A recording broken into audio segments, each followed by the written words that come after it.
Lebaran 2026, ya pastinya kalian harus coba beberapa tips dan trik kue viral Lebaran yang bagus untuk ditiru dan dicoba. Di episode Santai Kenyang ke-12 ini, mari kita bongkar rahasia-rahasia besar kue viral Lebaran 2026, yaitu nastar, kastengel, semprit, lidah kucing.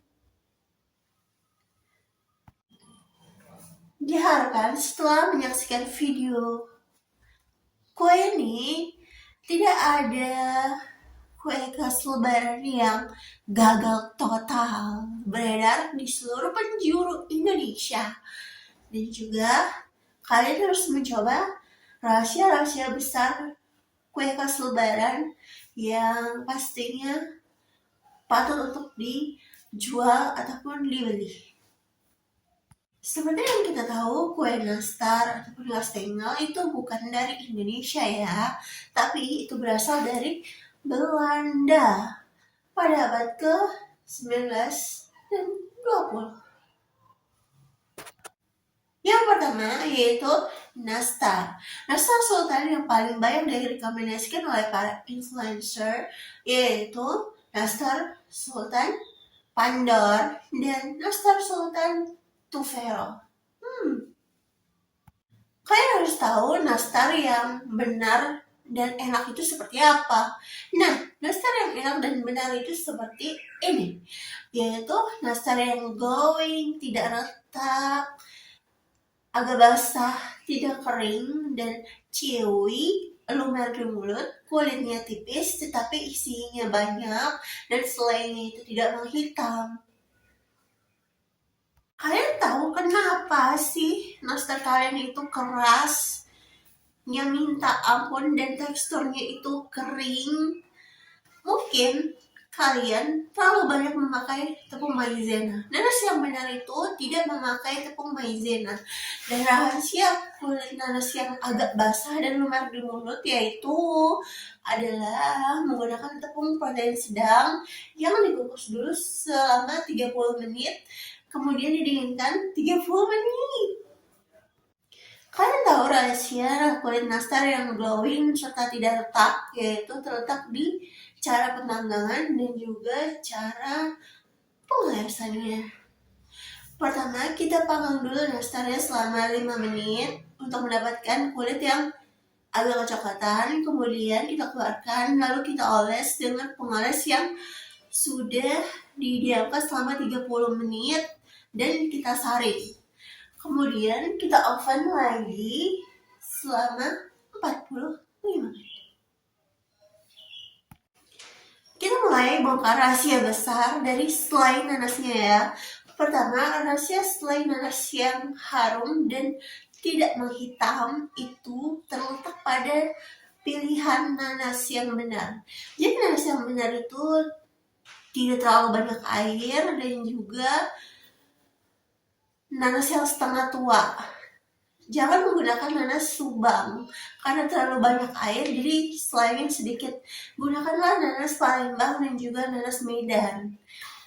Dan mata nanasnya itu mengandung enzim bromelain yang apabila itu diparut bersama selai nanasnya itu dijadikan selai nanas, menyebabkan nanas tidak menghitam dan wanginya tetap harum. Untuk rahasia di bahan olesannya itu sendiri, yaitu dengan menggunakan kuning telur dicampur dengan cookie gloss dan kemudian ambil sedikit bahan kulit adonan nastar dan kemudian kita kasih minyak sayur dan kita diamkan dulu selama 30 menit lalu disaring. Setelah nastar itu dipanggang, kita oles-oles lagi dengan menggunakan kuas yang masih bersih, yang benar-benar bersih, agar kulit nastarnya itu serta nastar yang kita punya itu mengkilap karena adanya perpindahan panas yang baru keluar dari oven tadi. Untuk oven, kita pakai oven yang perpindahan panasnya itu stabil seperti oven listrik supaya nastar yang kita punya itu bagus dan rasanya itu enak. Dan juga Kita panggang di api atas terlebih dahulu selama 10 menit. Kemudian untuk mendapatkan kecoklatan, kemudian kita oles lagi dengan rasa yang kita punya sesuai dengan rahasia yang kita punya tadi. Kemudian kita panggang lagi selama 45 menit. Yaitu kastengel. Kastengel yang paling banyak direkomendasikan oleh para influencer yaitu Cochin dan juga The Havers. Ciri khas dari kastengel yang benar dan enak itu terletak pada keju tua. Jangan menggunakan keju cheddar karena kadar airnya berbeda dan membuat kastengel kalian itu lembek. Sebagai perisa tambahan, kita bisa kasih sedikit perisa ayam dan juga micin. Dan juga keju edam kita diamkan ke dalam kulkas terlebih dahulu agar teksturnya itu lebih crispy. Kalian tahu kenapa kebanyakan adonan kastengel yang gagal itu lembek dan melebar? Itu karena terlalu banyak di mixer sehingga terbentuk gluten yang membuat kastengel itu rasanya lembek dan melebar. Seharusnya di mixer itu sekitar 2-3 menit saja, dan kalau mau enak menggunakan wisman ataupun butter dalam keadaan dingin dan tidak beku. Tips untuk membuat kastengel yang crispy serta tipis dan benar-benar garing itu terletak pada tepungnya. Tepung protein sedang kita sangrai dulu sebelum digunakan, tapi jangan sampai gosong ya. Akhir ya, tepung itu kita coating dulu dengan keju edam, lalu kita diamkan selama 1-2 jam agar adonan tidak basah dan lembek. Untuk pemanggangan, kita oven sekitar suhu 130 derajat Celcius. Jangan terlalu tinggi suhunya agar kastengel tidak lembek dan tidak basah. Kalau dia terlalu tinggi suhunya, maka dalamnya itu akan lembek dan tidak garing. Dan juga kastengel yang benar, yaitu kastengel yang garing, di oven selama 2 kali.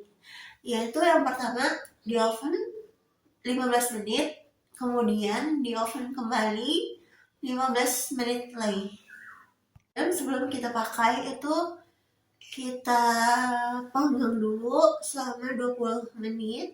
Kemudian kita campurkan ke adonan. Adonan harus mawar dan tidak terlalu keras. Bahan olesan kastengel harus disaring terlebih dahulu dan cetak kastengel tidak boleh terlalu tebal ya. Lidah kucing yang paling banyak direkomendasikan oleh influencer yaitu lidah kucing Nyonya Moy dan juga Dope Indonesia. Lidah kucing berasal dari kata ketetong yang artinya lidah kucing. Dan kue lidah kucing ini berasal dari Belanda pada abad 17. Sebelumnya diberi nama Langue de Sade, berasal dari bahasa Eropa. Dan juga ada loh lidah kucing yang berasal dari Jepang, yaitu bernama Shiroi Koibito. Kue lidah kucing yang berasal dari Jepang, Shiroi Koibito, itu biasanya berisi susu ataupun coklat. Dan ini dibuat oleh Ishii Seika, yaitu perusahaan permen berasal dari Sapporo, Hokkaido. Yang artinya Shiroi Koibito itu artinya adalah kekasih putih. Lidah kucing yang benar itu adalah super tipis, meninggi, tidak melebar, dan juga benar-benar crispy, dan dia itu tidak lembek serta tidak terlalu keras. Adonannya benar-benar kokoh, tidak terlalu keras ataupun tidak terlalu lembek. Rahasia lidah kucing yang crispy dan putih benar-benar seperti lidah kucing itu terletak pada ovennya. Jadi oven itu tidak boleh terlalu tinggi. Kalau misalkan dia terlalu tinggi, maka bagian tengahnya belum matang tapi luarnya sudah kecoklatan. Jadi rahasia api di lidah kucing, kue lidah kucing ini yaitu oven dengan api yang kecil. Jadi adonan kue lidah kucing yaitu putih telur langsung dimasukkan ke dalam butter, tidak boleh dikocok terpisah. Meraihnya itu soft bake dan juga selama mixer itu sekitar 8 menit. Cara yang kedua yaitu mentega dan butter kita mixer terpisah. Jadi kita mixer terlebih dahulu dan kemudian di tempat yang terpisah ada putih telur yang kita mixer dulu sampai warnanya itu soft bake, kemudian kita satukan dan kita mixer kedua adonan tersebut. Kalau adonan lidah kucingnya itu lengket di loyang, biasanya pakai pan grease atau pengeles loyang agar tidak lengket ketika setelah dikeluarkan dari oven. Yang terakhir yaitu kue atau semprit dahlia. Dan biasanya semprit dahlia yang enak dan direkomendasikan oleh influencer yaitu Pandor dan Nyonya Ling. Oh ya, semprit susu atau semprit dahlia itu bukan berasal dari Indonesia loh.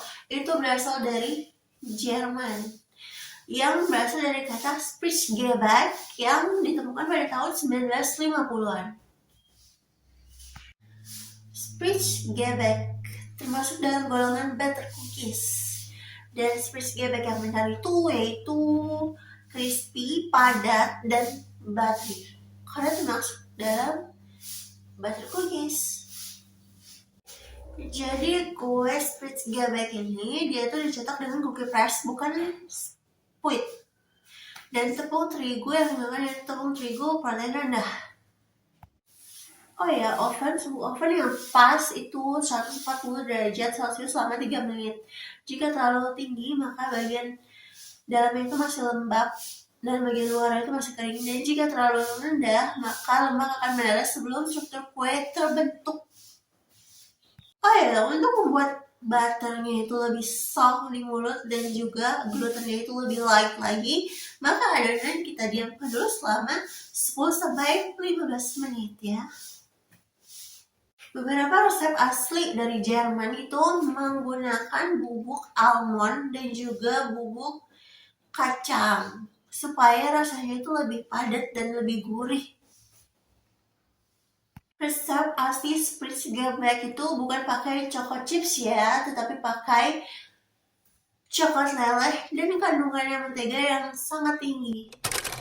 Episode dan kalian tahu rahasia besar dalam membuat kue yang glowing, kinclong, anti retak dan juga lembut, lumer di mulut dan benar-benar crispy setelah dibongkar dan membuat kalian ketagihan membuat kue kering khas lebaran ataupun kue basah seperti nastar khas lebaran, dan juga kalian terhindar dari gagal total dalam membuat kue khas lebaran di Idul Fitri 2020. Jangan lewatkan episode menarik lainnya yang akan tayang dalam waktu dekat ini ya. Setelah menonton video ini dari awal sampai akhir tanpa skip.